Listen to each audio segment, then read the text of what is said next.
I got it. It They says I'm updated re Zoom. it says I'm recording on mine. I Yeah. don't know if I got like the Do you want notification. me to record? You should be good, right? I don't have to record on mine. Yeah, if you want to, go ahead. No, Um, good. all right. No, dude. So I texted you last week because I wanted to respond. This was gonna devolve into some other shit, I'm sure. Um, First, okay, so the reason I texted you is because you were on the Dave Haggerty podcast, which I was just on. Um, and so you told me you were on there a while ago, and I actually just listened to it last week. And so he asked, I can't remember what he asked you, but he asked me when I was on there, like, what are some things that irk me in strength and conditioning? And then I was listening to yours with him, and you started talking about something ego. You started talking about the ego, and you actually had like a real take that is something that is like the same perspective I have on it, which is like, I have an ego. I'm going to allow my ego to drive some of my messaging and some of my own agenda. And it's so annoying when people act like they don't have an ego. And it's so common in like strength conditioning, in sports performance in this world to say, like, I just put my ego to the side and I I don't care about being right. I care about getting it right. And actually, Tim Riley says that all the time, but Tim Riley's the only person that like genuinely means it when he says it. Anytime anyone else says something like that, I'm just like, dude, shut the fuck up. That is your ego talking. You know what I mean? Every And so time. I just want to hear you elaborate on that. Yeah, I just wanted to find, I was trying to find the message where you sent me because I started laughing when you sent it. But you're like, you said something like, dude, I was just on this podcast. We are doing a podcast on it tomorrow. And I was like, oh, you got pissed off about something. But no, dude, I mean, that's strength conditioning in a sector, like, I mean, in like a vial completely combined right there. It's, you try to like, it's such, I mean, you and I were texting about this, but it's such a virtue signal game.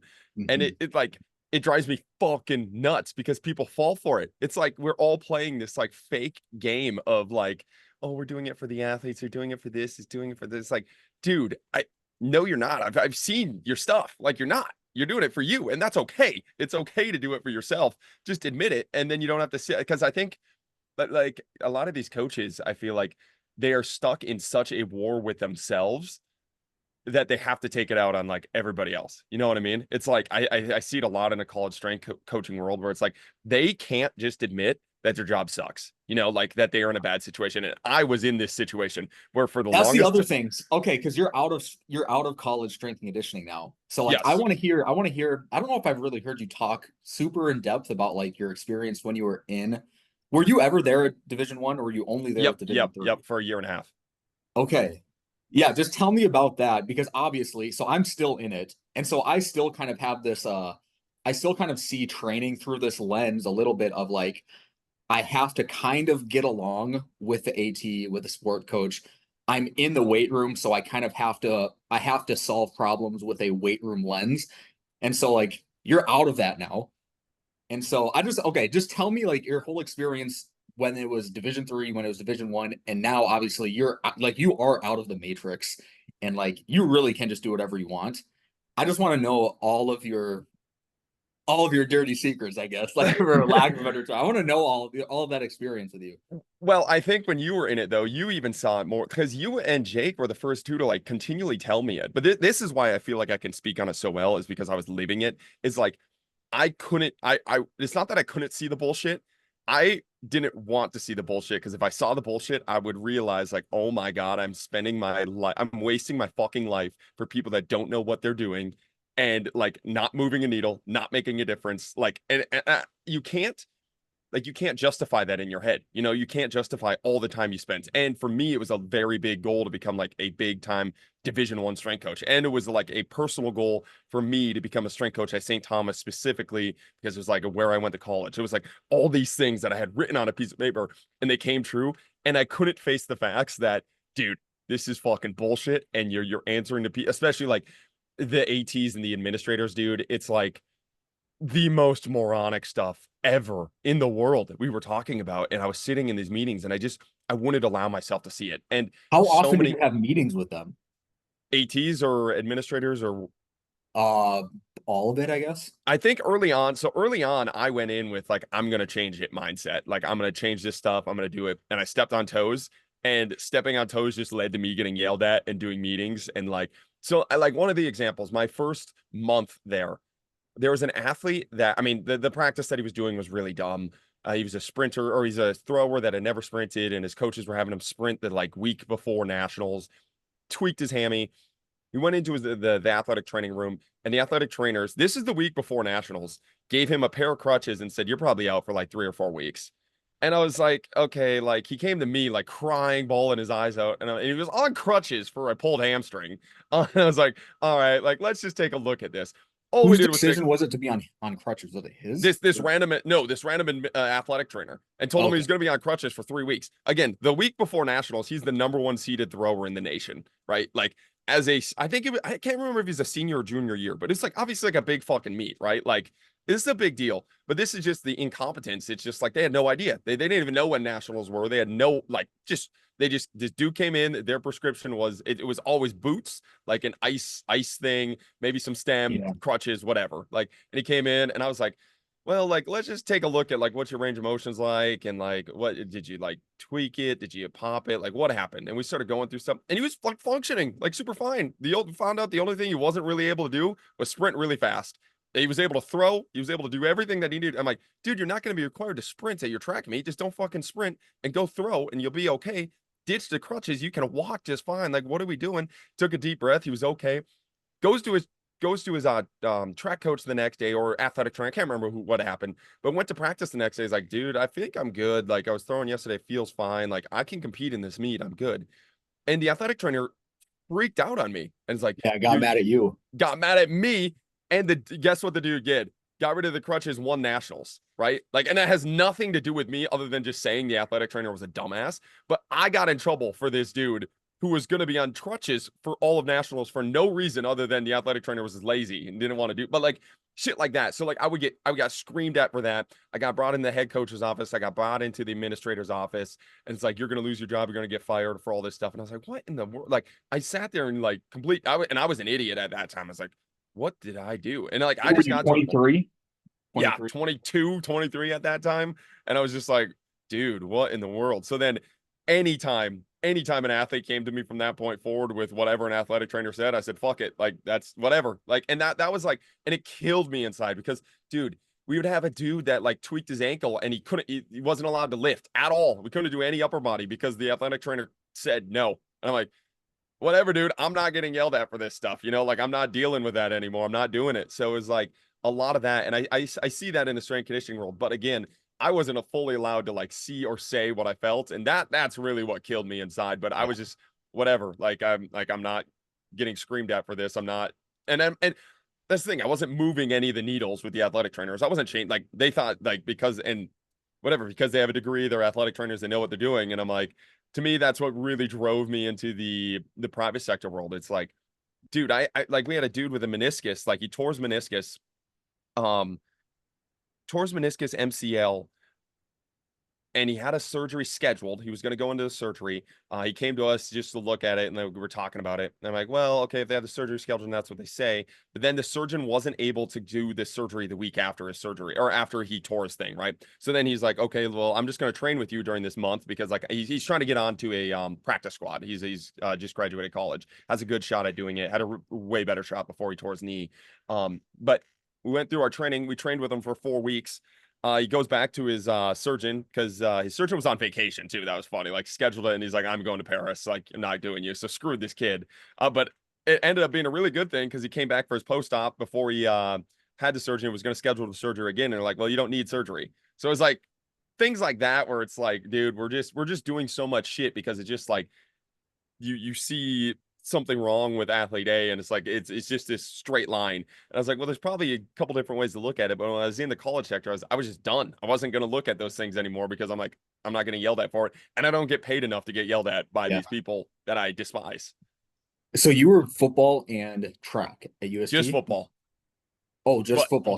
dude, this is how bad it was. This is how bad the athletic training room was. And there was good. I'm not shitting on everybody in the athletic training room. There's one of my best mentors in the world was in the athletic training room. But even he's so handcuffed. He's a fucking genius and he works for an idiot. Like that was a tough part. I'm like, how is this the hierarchy we have set up to where this dude is night and day a better athletic trainer than any and a better strength coach than most people I've ever worked with. And he has to work under somebody that is just totally incompetent because one person will like kiss the boots of somebody and this other guy doesn't want to do that and he doesn't want to deal with that crap. But it's like anytime anybody got an injury in the athletic training room, they went to me right away after the athletic trainers because like, dude, I don't trust that guy. And I was like, I can't do anything, but I'm gonna tell you that guy's an idiot. Yes, but I'm not gonna tell you anything else. And maybe I sent him a lot of times. I would just send him to Jake. That was my favorite one. Like anytime they have a knee, I just sent him to Jake and like go buy that ebook, go Yeah. like run that stuff. But like that was the crazy part. It's like I don't even work with these athletes, and they want to go to this kind of setting rather than that setting. I'm like, to me, that should have been such an eye opener for the ATs to be like, okay, something we're doing is like jacked up here. But that obviously you never look at yourself in the athletic training world or the strength conditioning world. It never looks at your own problems. Yeah. Well, it's funny. So uh, currently I'm at the same spot as like what you were at, where you said, I'm just going to be hands off. I'm going to do my job. If someone comes to me with a problem, I'm going to look at whatever the AT tells them. That's what the AT tells them. That's kind of where I'm at. So I'll have student athletes of mine come up to me. They have some non-significant injury, like they can train, they can participate, they're just limited a little bit, and they'll say like, oh, I was told I can't do X, Y, or Z. And like they know what I think because they follow me on social media, they see they know what I think, and they come up to me and I'm just like, dude, what did the AT say? But I'm not going to override him. Like, you know what I think. That's why you're asking me, because you want me to confirm that you actually can do this exercise in the weight room. But I'm not going to override the AT when I'm the lowest person on the totem pole. It's just like a battle that I'm not willing to fight. Um, so I know you saw the YouTube video I posted last week because you commented on it. The one where I was talking about like the four coactive model and I how was just gonna bring that up, dude. It's like like you stated it so perfectly. I've tried, and in that video, I may have come off as if I'm like ripping other strength coaches. I really was like more so defending other strength coaches because I've been in that situation where like you said, you're coming in and you're trying to change the system for the better because you see all these problems with it. You've been there as an athlete, you've been there as a coach. Like when I was with men's basketball and the head coach, he like brought me in at the end of the season. The team went like 4-26 on the season. Like they were bad, worst team in the Summit League. Like it was bad. And I had this big meeting with him. He called the meeting. He brought me in, and it was like, we need to come up with ways to improve the experience to improve the experience of our players, to improve their development as players, to improve their development as men, all of these things. And it was like the burden was on me to come up with this like strategic plan to make the program better. And this was like 2000, I think this was 2020, maybe 2021. And I haven't been with them for a couple of years now. And I just remember like, I sort of thought it was kind of cool because it was like, oh, I'm the strength coach and they're actually going to allow me to give my input in on the program. So I like did the homework. I brought the four coactive model to him because at the time I was reading that Fergus Connolly book, Game Changer, and it was like fresh in my head. And I was like, oh, this is really cool. I'm going to like go give him this mini presentation in his office to the staff. And so I did that. And then in the meeting, the head coach is like, oh, yeah, this is great. This is like, we need to have another meeting. We need to have weekly meetings and try to really like cultivate this culture or whatever. And then like the next week, I see him in the building and I'm just like, hey, should we go over some of this plan that I had written up? And it was the response he gave me was like, oh no, I'm too busy. I can't do that like right now.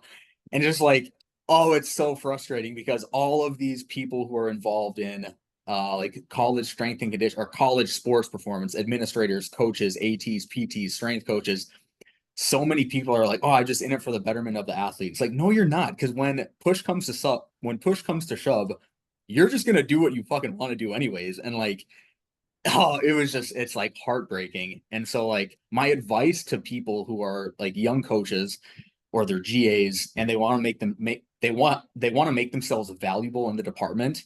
So they want to, it's like, how can I make myself valuable? Well, I'm gonna do force plate data collection. I'm gonna do all of these like extracurricular things to improve the performance of athletes. It's like, dude, trust me, don't waste your fucking time doing that because the coach of the team doesn't care. The administrators don't care. The ATs don't care. The sports psychologist doesn't care. We are all just our own separate entities, and we are not actually coming together to create like a comprehensive program or a comprehensive plan to make the sports team and the individuals is, achieve their highest success rate. You know, it's just like it's so maddening. So like now I really am at the point where I just show up on campus. I have a lift that I have to run. I run the lift.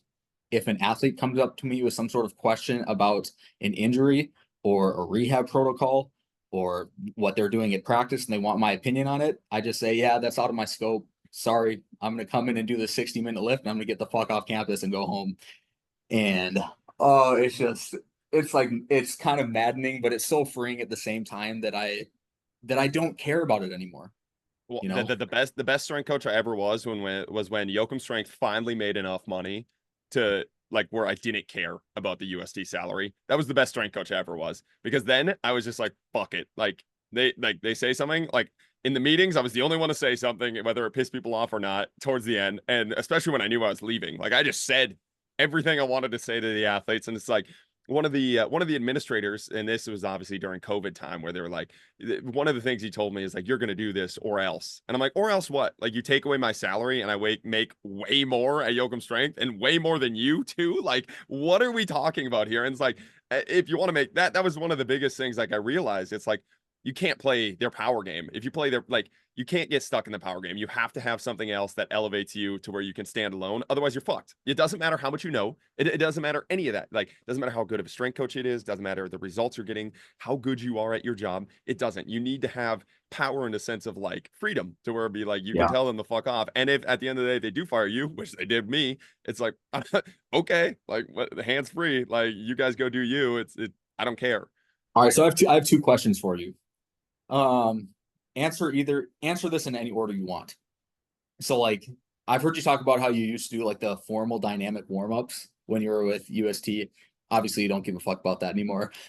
um, and then the second question for you is or you just talk to me. No, the dynamic warm-up stuff. Why did you do that? Like, was there a point where you actually believed in that stuff? Or were you trying to demonstrate value to like the ATs of like, I'm doing this formal warm-up so that we really are preparing and we're gonna reduce the likelihood of injury in the upcoming activity? Like, why did you do that? Because The start I don't do those dynamic warm-ups for my teams anymore. I literally like if we're like today with the volleyball team, I had a workout with them. We just did bounding.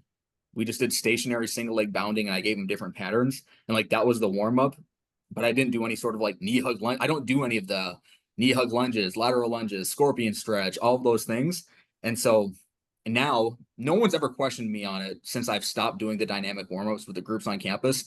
But if the athletic trainer came in and said, "Oh, why aren't you addressing hip abduction and adduction before warm up? Why aren't you addressing T-spine rotation with the warm up? These are all the things that you need to address to properly prepare and warm up for sporting activity." Like now I have the confidence where I would just say like, no, we're not going to do that. It's kind of a waste of time. But 4 years ago, I used to do those dynamic warm ups because I felt like I had to show the ATs that like I'm competent, I'm certified, I care about the health of the student athletes. You know what I mean? So like, why did you do those dynamic warm-ups at first? What was your justification for it? well this is the biggest thing with the strength conditioning world. This brings it back to the start of what you're talking about, where all these strength coaches say they're doing it for the athlete in front of you. No, you're not. You're doing it to impress your coaches and you're doing it to impress your ATs, right? Because when I started, I did think dynamic. I was the DeFranco model. I went through the Limber 11 series, like I did everything, and I thought that started to matter. And then I realized, like, oh, I don't actually believe that. I don't actually think that. All of my athletes hate this, but now I'm getting compliments from the coaches of how clean all the time. The number one thing they would say, I love how clean the warm-ups are. I love that everybody's in a line. Like That's they're so lame too. so lame, dude. And this is the reason. You know why I stopped? I thought the athletes loved them too, and not because I thought the athletes loved them, but because the only voices I was hearing was ATs and administrators telling me I was doing a good job, right? These are the only voices I was hearing, and I was working for them, not my athletes, right? And I think that's the biggest difference between the private sector and the college sector. Whereas like the private sector, if I'm doing that shit and I'm not working for the athlete, I lose the athlete and I lose my money, right? So I think that was one of the biggest pieces. I was doing these warm-ups and I just heard like because like you have a big group of football guys. There was just a group of guys in a corner, and somebody said something along the lines of like, dude, why do we always do these circle jerks? And I was like, oh my fucking God, dude. Like they hate these. They hate these. And I was like looking at their faces. I'm like, they despise like the week one of them, it was amazing because there was a new strength coach coming in and like everything's organized. Everybody was doing it to a T. Dude, by week 6, everybody was like their knee hugs. It was just like they weren't doing shit. Like they weren't even doing it. They didn't care. And I didn't care, but I was getting like these good remarks by these coaches. And I realized I'm like, oh my God, it's all bullshit. It's bullshit. I'm not working for them. Like, and that sucks. That sucks to not work for the people that you want to be working for. Like, I want to work for my athletes. I want to be able to do the things that the athletes like feel like benefit because they actually know. That's the difference too. It's like these AT, like they're so far removed from ever playing sport, especially ATs and administrators. Like usually Mhm. they were never really a good athlete themselves. So the Right. things they say, like they don't make sense. Like, I mean, I was realizing that I was like, oh my God, like I have these like these athletes that have doctorate degrees in just being amazing athletes that are saying things, and I'm listening to people that have doctorate degrees in things that have nothing to do with athletics. I'm listening to the wrong fucking people. But I think that was the biggest shift. These athletes were saying, like, they're just complaining and making jokes about him. Like, this is a circle jerk. Oh my God, I need to change this. And as soon as we changed it, then I stopped getting compliments from the administrators and I stopped getting compliments from the ATs and I Did they started getting did they offer compliments. pushback to you as well, or they just kind of let you do it, but not really They like just stopped. Like, yeah, that never really got like a big pushback. But again, this is the thing where you're working with like you're working for the athletic trainers because let's say this is the thing, like injuries, right? Like you have an injury and you do your dynamic warm up, you can go back to saying, look at me, I did my dynamic warm up, right, it wasn't my fault. Whereas if right, you have that same injury, which is probably going to happen regardless of whatever happened, and a lot of it's just the load that they're having in practice, which is retarded. Like this things that we're doing in practice are ridiculous. Like a lot of times that injury is going to happen regardless. But one way I have a scapegoat, and that this again, these right. coaches will say, I'm doing that for no, you're doing it so you have a scapegoat. I'm doing this force play stuff for the athlete. No, you're doing it so you can show this the head coach it's not my fault, or I'm making progress, or I'm doing good things. But I stopped getting good remarks from the athletic trainers and started getting really good remarks from the athletes. I'm like, this means way more to me.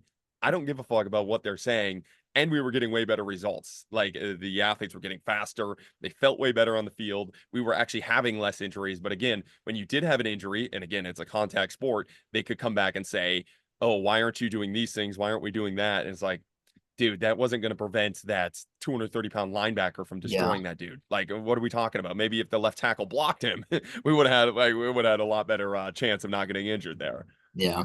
Okay, what about meetings? So like I'll tell you what my circumstance is right now. So I used to go to like staff meetings. So I work with volleyball, softball, and I'm an assistant with football currently, but I've worked with tennis, golf, basketball. Um, when I was younger, before I kind of like escaped the matrix, so to speak, I would go to staff meetings.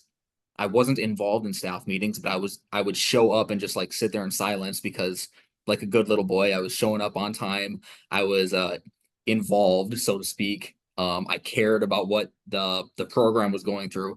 Now I don't go like they'll have staff meetings and I will only attend a staff meeting like with a volleyball team or softball team if I'm specifically asked to go.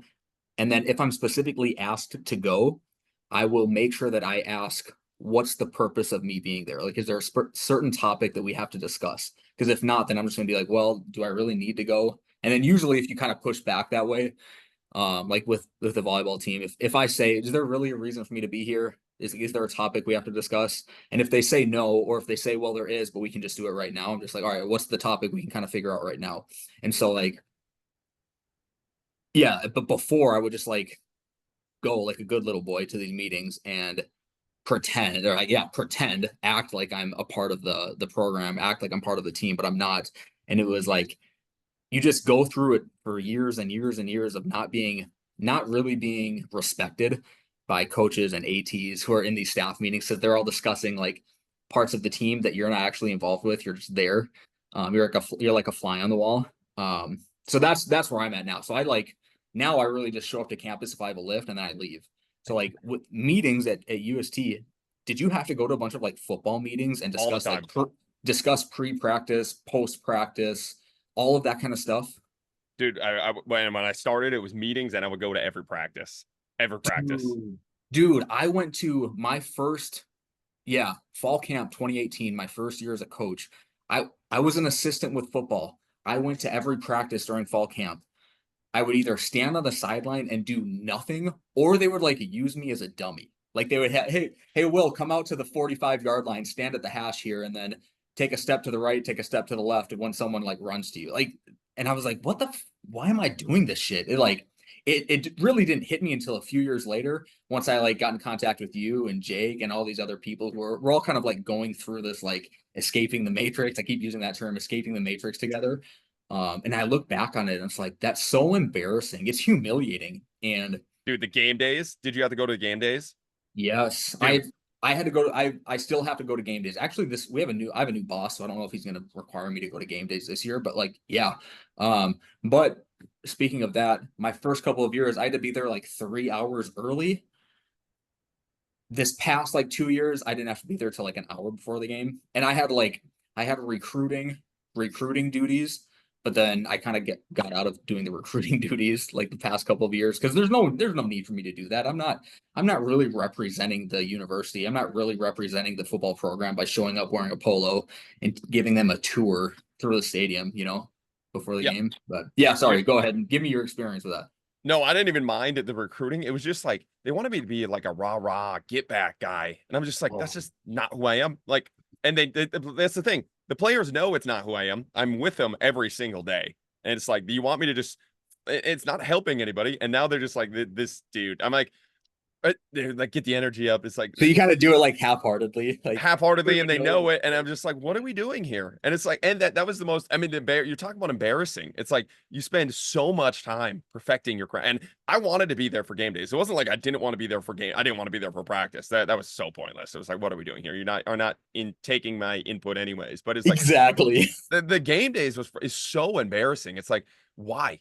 Why am I the rah rah guy? Just let me like be with the guys, and I can go talk to the guys whenever I see somebody down or like talk to them in my own way. It's like me yelling at them, me telling them to get back. It's like it's why it's not who I am. They know it's not who I am because they spend every single day with him, and I'm trying to be the same person the entire time. And now the one, and that's the thing. It's like man, it's just like they weren't. A lot of these coaches spent like way less time with these athletes than I did, and then would come up with these like weird, like this athlete needs this. No, that athlete doesn't, bro. You have never had a real conversation with that athlete if that's what you think that athlete needs. It's like, oh, that was the most like I had just always gave myself the ick on game days because I tried to hide as much as possible. I like the recruiting because it got me out of doing that shit. It's like I can go talk to a guy about our program, and like that part, like hell yeah, let's get me out of this sideline weird warm up thing that we're doing, like where I'm pretending to like get all hyped with the guys and like they're like whatever. They can if you can't get hyped for a game day, dude, you can't play football. Like we don't need to get all jacked up for this. And that was my least favorite part of the entire job. But even like the practices, like you were saying, it's like we had I started off with all these meetings and would do it and would put the input and then realize and this is the most beautiful example. I left St. Thomas. They got all force plates and GPS units, right? And their After strength you conditioning left. page after I left. Yep. And I Oh, was like, I told them they kept at like the dude that so we overlapped. The dude that took the job was there when I was there, right? And we hired him, and I kind of like I'm like okay, like I kind of told him I'm like I'm leaving here. This is gonna be everything that you have. But he was and like, did you get along with him for the yeah, time? he was solid. He's kind of boily, but he's not a bad dude. Good dude. Yeah. But anyways, he was all hyped up about these GPS units and everything like this. Like I was like, whatever, like go do it. They're not going to listen to you. Like they're not. They're not going to listen to you. But like their page pushes out all their GPS stuff that they're doing and everything they're doing with their force plates. I got a text message the year after I left, like 6 months after, like 7 players messaged me, like, dude, the amount of hamstring injuries we're having is fucking insane. And then one of the AT messages me and is like, dude, we have never seen this many hamstring injuries in my life. And I was like, so you guys are boasting about this GPS unit that you have. obviously you're not using it at all. You're not using Yeah. that data at all if the injuries are skyrocketing. And I have no idea what they were doing at practice or why, but it's like Yeah. again, that just the thought process of I'm getting these GPS units for the athletes. It's like pretty obviously you're not, because like it's not doing anything other than just showing that you have that. Like me as a strength coach, I'm a GPS guy. We're an official department because we have all this data. It's like you also have way more injuries than we've ever had without any data, you know? And so it's like that was where it's just the pinnacle of you have all the stuff, you're doing all the things, it doesn't change anything. You know, you're sitting in your same silo. And this is the thing that I will give St. Thomas. They are one of the best in the world at recruiting. They're amazing at recruiting. So they win games, so it doesn't matter. Like it doesn't matter, you know? And it's like if you can out recruit the rest of it, it doesn't matter, and they'll never listen to you. I've never had a situation where we were like the 4-26 and the guy didn't listen to me, but the situation where we had at St. Thomas is like, what if we bring in like we would have transfers from these Division I colleges, these beautiful athletes, like the best athlete I ever trained. He was just the coach was telling me like, yeah, he's whatever you're doing with him is working. I'm like, dude, he hasn't been in the weight room in 8 weeks. Like it was amazing because we started off when was at St. Thomas at the start of that season. We didn't have turf in the weight room, and week 2 of the season we got turf.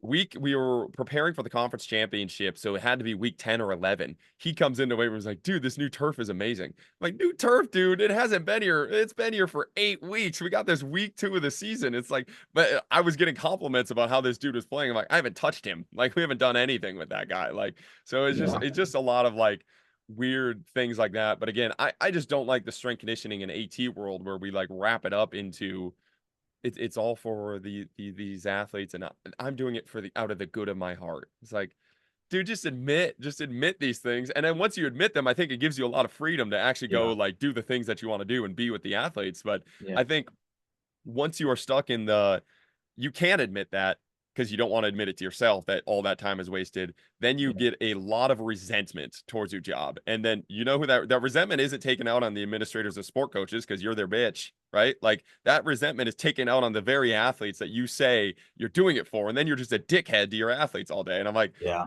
man, it's just such Yeah. a backward situation. Or you take it out on like close family members. Like I Yeah, would well, take yeah. it like I never did, but I could see it where like I take it out on my wife when I come home or something like that. Um, so were you was there a point of time where you were one of those strength coaches that was on campus for like 10 hours a day? Forever, dude. No. In my first I contract, was I was like that probably for a year and a half, 2 years, and then I was like, fuck this, I'm wasting time. If I only have like one group and the group is at 6 a.m. and I'm done at 7, why am I staying here from 7 to 4 in the afternoon? But I went through like a year and a half where I did that and I would sit on my computer, do Excel, I would be programming. Like, what the fuck, programming takes like 5 minutes if you're if you know what you're doing. Oh yeah, tell me about that. dude, my first year there, my first contract was 8K for the entire year. 8K, Yeah, right? I sat, I went to every practice, every game. I did everything. This was when I was in the peak of like, I'm going to change everything. I'm going to do it all. At the end of the year, the coach brings me into the office and he's like, just so proud of you. Everything you're doing is amazing. And I'm going to reward you. Like we're going to make this a big deal. Like you're going to get a big raise. You know what the raise was? It went from probably 8K. like 4K. It went from 8K to 10K. Yeah, And dude, which is again, giving a raise is amazing, whatever. But it was like they wanted me to worship them for getting 10K a year. I'm like, dude, you went from paying shit to just less shit. less Like, shitty. you know, and it's like 10K a year for a part-time job, whatever. Like, do it. Yeah. It was 10K a year for like 60 hours a week. And that's Yeah, not even counting all of the like YouTubes and the like books and everything that you're doing on the side, the podcasts to try and get like the knowledge to like change these things. That wasn't actually changing things, but it's like it wasn't the raise that I was against. It was the fact that they wanted me to like kiss their hand because of I that know. raise. And I'm like, oh, you guys are so gross. And they know exactly what they're doing. Like they're all getting paid 6 figures. They know, Yeah, like, you know what you're doing, you know, like you it's not like you are also getting paid 10K and there's just no lump of money here to be paid. Like that part really grossed me out. yeah. Going back to the things that like bother me and irk me is the amount of just like bitching from strength and conditioning coaches because you listen to podcasts, you go to seminars, you go to presentations. There's all these like various mediums of communication where you can listen to strength coaches and their experiences.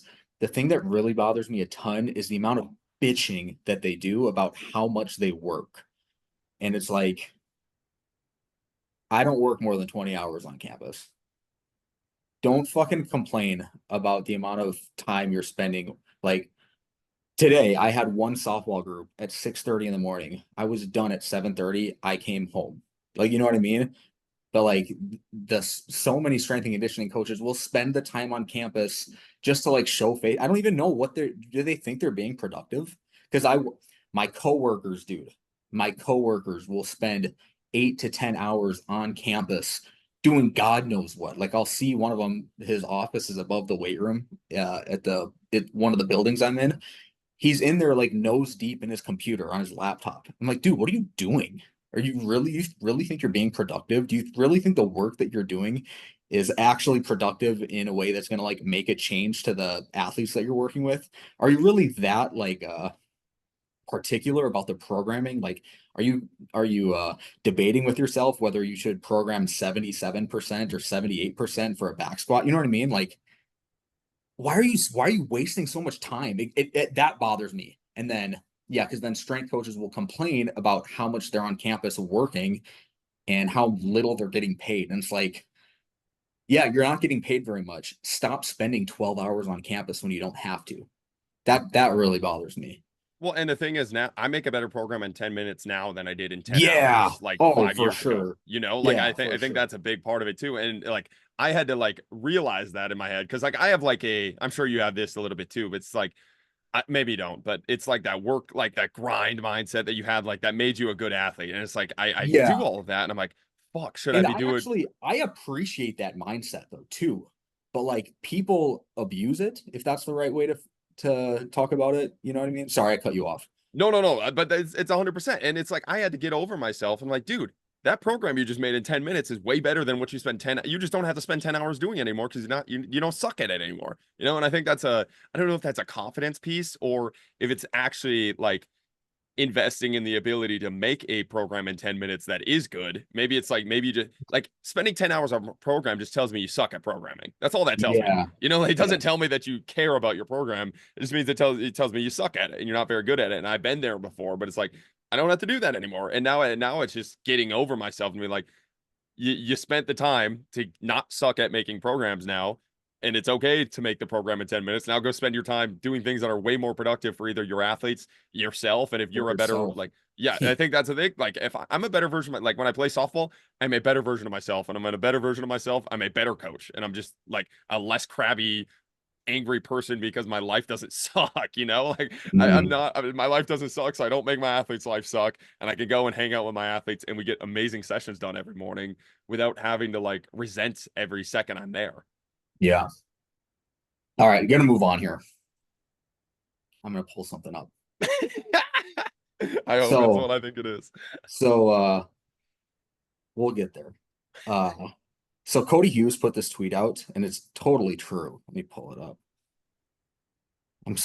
Where do I find your saved things on Twitter? Bookmarks. There we go. Okay. So Cody Hughes put this tweet out, and I mentioned this a while back in one of my YouTube videos. So his tweet says, in quotes, stay open, or in quotes, always be willing to learn is often code for please don't challenge my thought process. And I'm like, yes, that is so true. And I see so much of this on Twitter and on Instagram and like the online strength and conditioning world of like how important it is to be open-minded. But these people who always talk about like being open-minded and challenging your opinions and be willing to change your mind, these are like actually first of all, I totally reject the premise of like being open-minded is inherently a virtue. Like it's not. But anyways, these people who always talk about like being open-minded and how they're so willing to change their mind are some of actually the most closed-minded people I've ever fucking met. Like a perfect example, that John Davis guy. You Yeah, follow that John Davis guy on I do Twitter? not I do not follow him, but we have we've seen some bad tweets. Let let me. Oh, he's shows up on my homepage. Here we go. Here's his tweet. Most coaches today can be summed up into two categories: trying to keep their jobs or trying to do their job. They are genuinely not the same and will conduct themselves two very different manners. Okay, now that's actually something that I would kind of agree with, but so much of what he says is like it comes off as uh self-righteous and preachy and like who are you talking to, John? Who are you talking are you talking to other coaches? Like are you that successful that you can have these like preachy messages? You know what I mean? And anyways, it kind of comes full circle into like there's all these like fake debates is what I would say, where like there's a bunch of fake debates where no one actually is challenging each other's opinions. They just kind of there's these various factions, various social circles within strength and conditioning. Like that strength coach network is one of them, where they'll all just like white knight for each other, and they'll like, uh, yeah, you know what I mean? Does that make sense? Dude, And it's so Boyle of frustrating. all people tweeted out something the other day about how it's not the age that matters of the strength coach, it's their knowledge. I And here's saw that. three I saw that. Yes.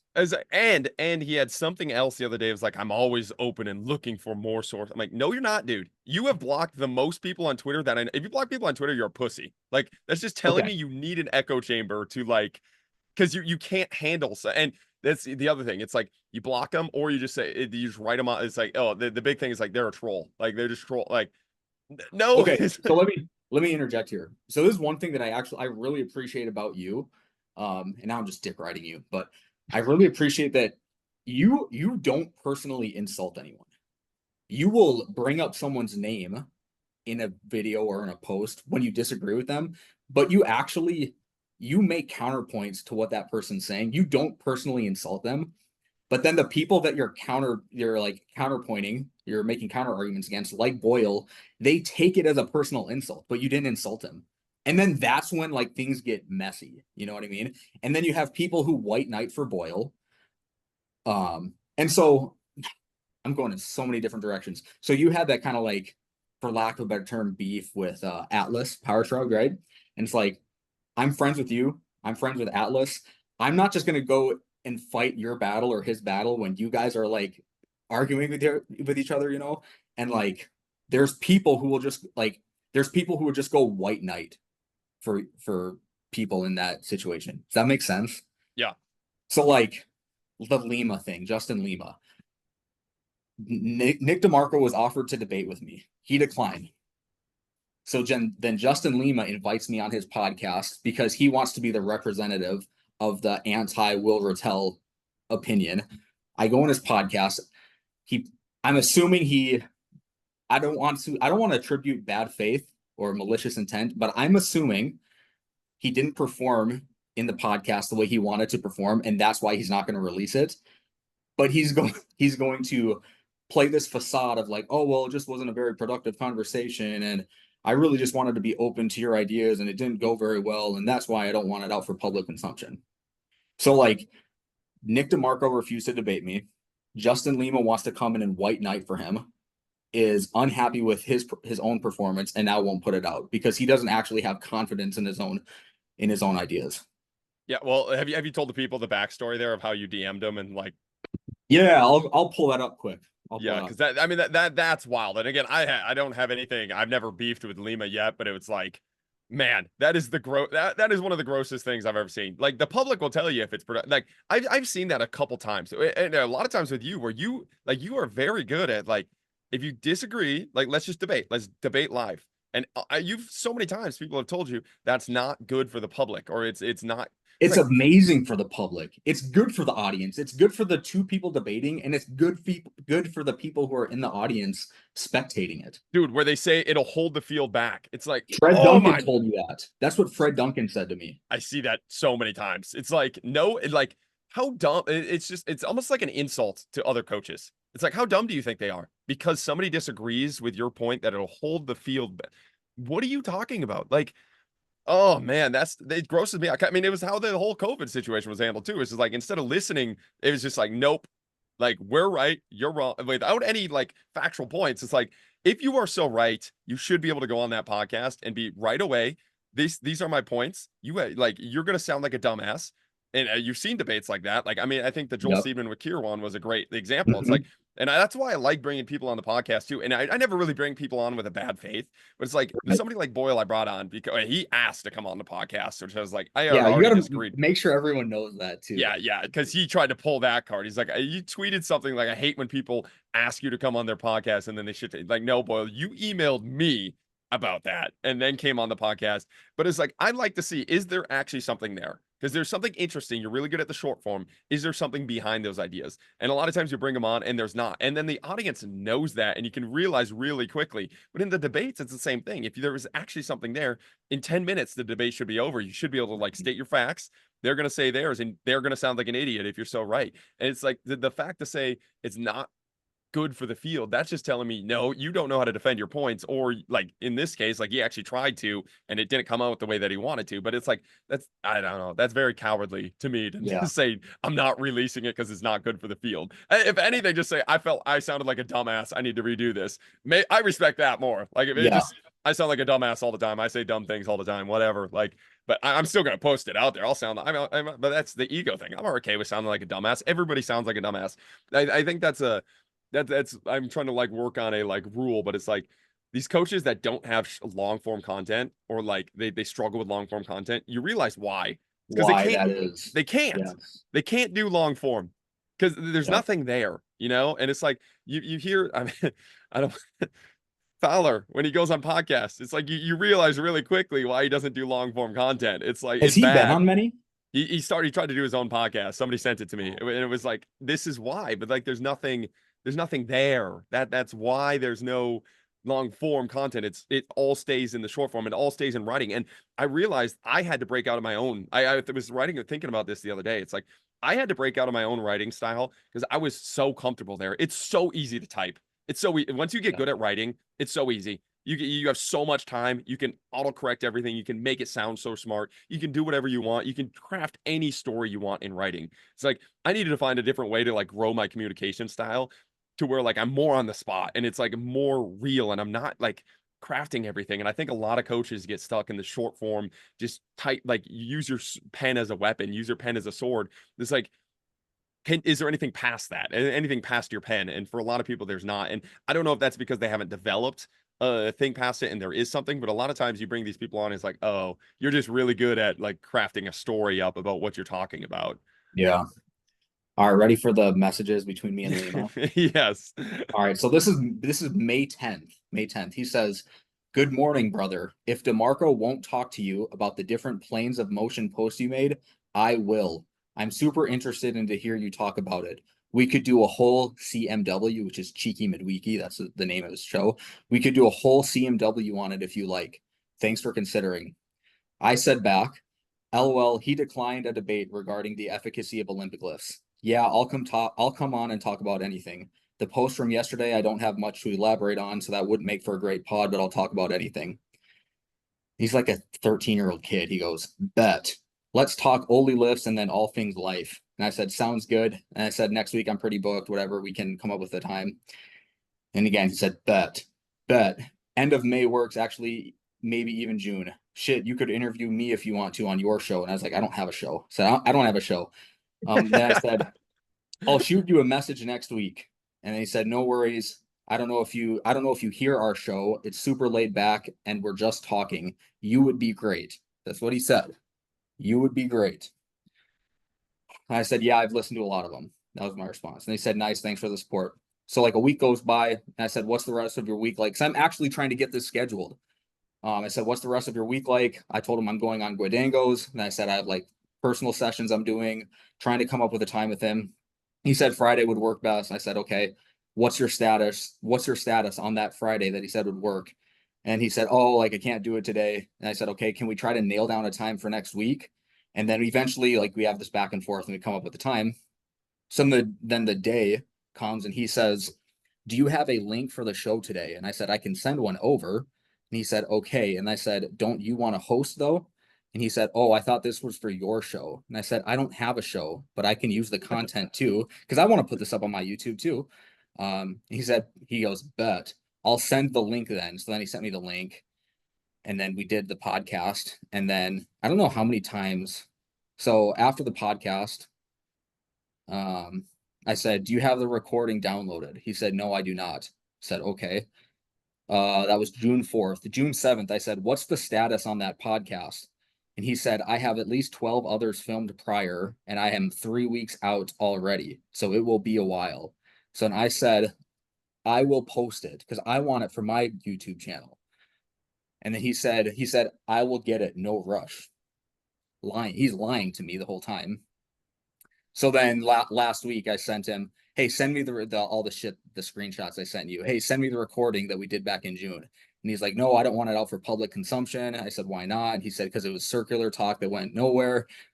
I'll post these entire messages at some point, especially if he tries to come at me in bad faith.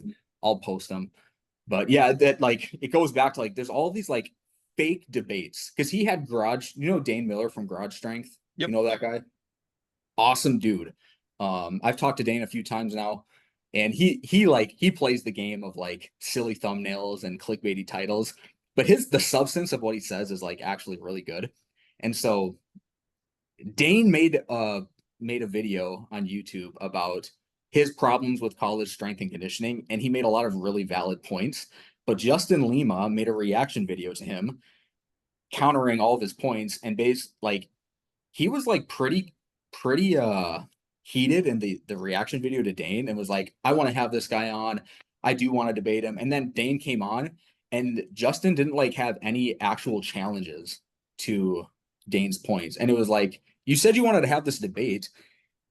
I'm not saying you have to be rude to people, but actually, if you're going to say you want to have a debate, have a real debate. Don't just say, 'Oh, well, no, I just want to know your point of view,' and like shy away from actual any challenges." I think that goes on in strength conditioning a ton. Like, how many actual debates have you watched? Just I yours. haven't. I haven't seen many in strength conditioning. I've seen the Seedman and Kier, and it's like Seedman's like the easiest target. Like anyone could debate Seedman. You know what I mean? So like I'm not even really gonna count that. I've seen a debate between like Jordan Feigenbaum and Mike Israetel, and that was actually like pretty intellectual. But other than that, I haven't really seen many because most people don't actually want to do it, and it's frustrating because so many of these same people who would say like be open to challenging your opinion or be open to changing your mind, be open to someone challenging your opinion, be open to be open to learning more and educate. You always hear this: educate yourself, elevate the field. So many of these people like that. I guarantee that John Davis guy would never go on a debate with anybody. Guarantee it. Well, this is the other thing that I love about the strength conditioning field is all of these guys are mental toughness guys. They all preach mental toughness. They all like preach like when bad things happen, like you got to be mentally tough. You got to like brace it. And then like how mentally weak do you have to be to where one you can't debate about exercise? Like if you lose a debate about exercise, who gives a fuck, man? Like Yes, what are we true. doing? Like you are that mentally weak, but it's like I know like or you can't handle a meme about like that's my favorite. It's like the amount of people I've been blocked by because I made a meme. It's like you can't handle a meme and you're gonna go How and many turn people around have and blocked preach. you? Oh, a lot, dude. Who was the guy that you tweeted that I was gonna come at him the other day because he tweeted something retarded on about no professional athlete should make more than 20 Oh, million. oh, Tim. that Tim Yeah, guy. I mean, I forgot. I can't remember why he blocked me, but I went to go like read. I'm like, you're an idiot, and he, like I go to his page and I'm blocked. I'm like, oh my goodness. I think blocking is the softest. Unless it's like a person that will not leave you alone. Like it's like, So I've blocked some people. The people I block are the people that send me 10 messages in a row. I'm like, get the fuck away from me. yeah, Go away. Those are the type of people that I block. But I'm never gonna block someone because they like challenge my worldview or something. they disagree. It's Yeah. great. I mean, it's like there's no better example that you need to have an echo chamber to feel right, to feel confident in your opinions, than if somebody challenges it's an instant block. It's like that's because I believe the Tim one. I was trying to figure out what it was. I think it was like a sprinting thing where he was saying I was just like pushing back along the lines of like athletes sprints every single day in practice. And he because he made a post about athletes can only sprint once a week. It was something super stupid. And it was an instant block about that. And I was like, dude, are you serious? Like that's how I like the ego is very, very fragile. But again, it's if you're just a meathead rage head, like I almost respect strength debates a little bit more just because he's a Dude, rage head, dude. I Like kind of like following him. I really do. I think he's an idiot. I think he like I think he, but he had like he at least he embraces his rage meatheadness, like Hmm. and like and he doesn't maybe he does block people, like he'll come at people like and he'll sound like an idiot, but like at least he's like he just embraces the meathead rage. He has a huge ego. He doesn't try to say like it's for other things, but like the Boyles of the world, like they turn it around into this the podcast one was the perfect example because he tried to turn it around super snakily. And this is the thing, like he tried to say like it's unbelievable that you would say that to me after I came on your podcast. It's like, well, I've had 5 or 6 people come and tell me, DM me that you were talking shit about what we do. I have never DM'd somebody and said, don't work with Boyle. Like Yeah, I had that's one super snaky. snaky dude, like in the back, like at least just come out and say he's never like once publicly said he didn't like what we did. It's all like, it's all we had one athlete that tried to sign up and we got him to sign up eventually, but he was like, yeah, I was in this Boyle thing and he said like you're gonna get hurt if you go train with this guy. I'm like, dude, but then he tried to again, if you're gonna just come out and say you don't like somebody, you don't like somebody. Again, like Fowler like just came out and said he doesn't like what we like, whatever. Like that's I honestly respect that more than they tried to turn it around to his like group of 50-year-old like strength coaches that are all like, Yeah. oh, he's just like he's this nice old dude. No. And it's a history of it too. If you look at a lot of the Boyle stuff, like there's so many coaches that have said he has stolen their ideas and stolen their stuff with no credit. And just and there was a I can't remember the coach, but it was something like Boyle had a bunch of coaches walk out on their conference because he was talking about the importance of back squats, and Boyle got all these coaches to walk out of their strength conference because of this. But he's like has a Wow. history of this snake stuff, and then tries to turn it around into I can't believe somebody would make a meme about me. Like, dude, like you don't get both sides of it. You can get to Yeah. be like you can be like just a dickhead, like mean person and like just come at everybody. And again, I don't think that's the way to do it, but like at least those people are doing it.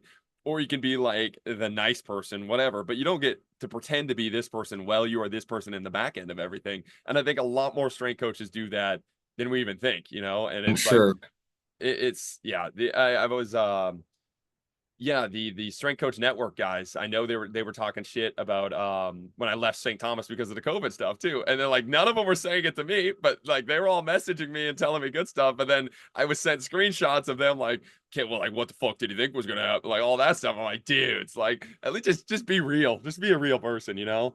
Yeah, that kind of brings up one more thing, because I got to get going here soon. Uh, like talking about the screenshots of people what they're saying about you. So like Justin Lima, Nick DeMarco, Kier, that William Wayland guy, who's that black guy? TK or something. I don't think I follow him. They have like a big group message, and like I have sources that are inside that group message that tell me what they've said about me. And then I go on this pod with Lima, and he's like, "Oh yeah, I'm not familiar with any of your stuff." It's like, shut the fuck up. Yes, you are. Like, what are you talking about, dude? He was such a snake about it. And so like I thought he was acting in good faith at the time, and then I hindsight's 2020, and now I know he's like a total snake, and he's not going to put out that pod I did with him. Charge them for a consult, dude. Charge them for I a should. consult. I Your really hour, you're should. like, okay, if you're not I if it's not gonna should. be content, then like this is my hourly rate of Yeah. I think we should have Wendy on the podcast. So I think that's Oh, I was my gonna ask. I saw you had a little back and forth with her. Did she block you? no, she hasn't blocked me yet. No. Oh, well, that's good. Good for her. That's yeah, She that has some is really bad takes too. a lot of really bad So, takes. Oh my god, bro. uh, yeah.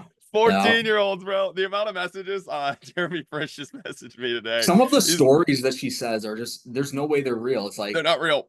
conversation I had with a 13-year-old volleyball player today. And then it's this long story about what should I be eating for breakfast? You should have a banana and yogurt and granola. It's like, nah, you didn't have that conversation. Jeremy Frisch texted me. He's like, 14-year-olds have no clue what she's talking about. He's like, I have one as a son. I'm still trying to get him to wash his hands and stop farting on his sister.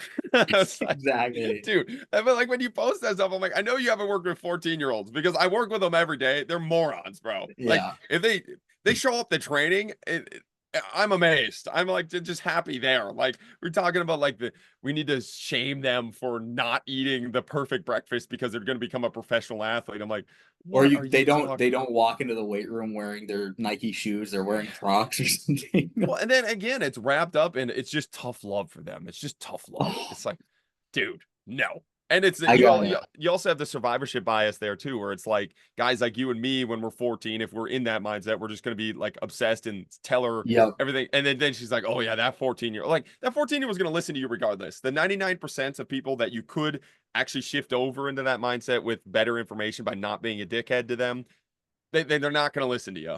Dude, I have a he's going to be a junior this year. He's a hockey player and a soccer player. He comes over 3 times a week. So he's 16, I guess. Yeah, whatever.